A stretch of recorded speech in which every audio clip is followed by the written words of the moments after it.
የተቀበልናት ኢትዮጵያ 59% ጂዲፒዋ እዳ የሆነ እዳ መሆኑ አይደለም ስትበደር ኖራ አሁን ጊዜው ደርሷልና ካልከፈልሽ ልትበደሪ ማትችል ካልከፈልሽ ምንም አይነት ኢንቨስትመንት አናደርግም የሚባልበት ጊዜ ማለት ነው።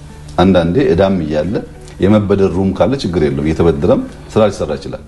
በፍጹም አናበድርም ቀይ ናችሁ እስከዛ የሰጠናችሁ ልትከፍሉ አልቻላችሁም የተባለች ሀገር ናት። ደሞዝ ለመክፈል እኔ ቢሮ ገብቼ በጥቂት ቀናት ውስጥ የመጀመሪያው ጥያቄ ደሞዝ መክፈል አንችልም ምን ነበር የመጀመሪያው ጥያቄ እና እዳ የነበረባት ኢትዮጵያ የነበረባት ሳይሆን በእዳ የተዘፈቀች ኢትዮጵያ መሆኗን በደንብ ማስተዋል ያስፈልጋል። ስትራክቸራል ሌቭል። ሁለተኛው ፕሮጀክቶቻችን በጣም በርካታ ፕሮጀክቶች ተጀምረው ቆመዋል። በየቦታው ድንጋይ ተዘርቷል። በየቦታው ሰው ድንጋይ ልቀሙልኝ ይላል። ሌላውን ተውና ህዳሴን ብቻ ነው። ህዳሴ ኮንትራት የተሰጠው ኩባንያ በቃ ለውጥ መጥቷልና ከዛሬ ጀምሮ ስራህን ቀጥል እናግዛለን በሚል አማርኛ የሚጀመር ስራ አልነበረም። ስራውን ለመጀመር ብቻ ከኮንትራቱ ውጪ 1 ቢሊዮን ዩሮ ጠይቆናል።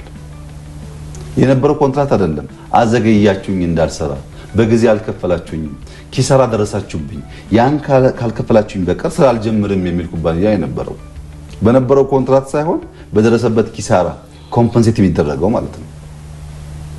እዚህ ጋር ነው። እዚህ ጋር ደግሞ ፕሮጀክቶች ቁጭ ብለዋል።